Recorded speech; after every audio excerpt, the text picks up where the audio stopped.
Well, Vic, Kwame Kilpatrick's lawyers have been staring down a slew of witnesses throughout this trial, but today they have been going up against the words of a dead man. Now, let me try to explain that to you.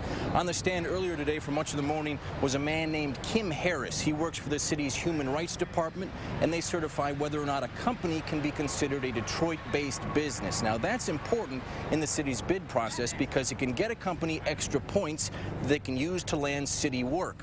One of those companies that got that certification was called DLZ.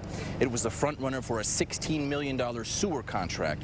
But Harris said that his boss, Gerard Grant Phillips, who died last year of pneumonia, told him in 2006 to pull DLZ's certification because, quote, the mayor wants it done. He was talking about Kwame Kilpatrick.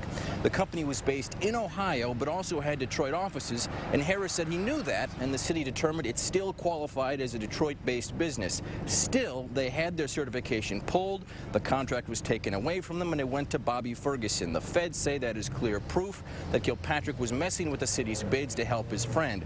But today, Kilpatrick's lawyers aggressively went after that witness, saying Harris was wrong. If he had investigated this further, he would have seen that the company's certification should have been pulled, and that's why it was.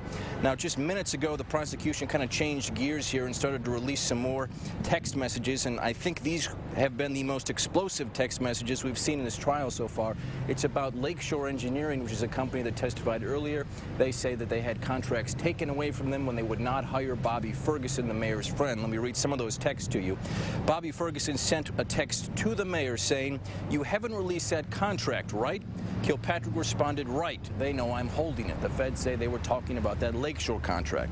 Ferguson said, "I need you to hold it for a long time." Well, eventually, not long after those text messages were sent, that contract would be pulled, it would be canceled, and that work would be rolled into a contract that eventually went to Bobby Ferguson.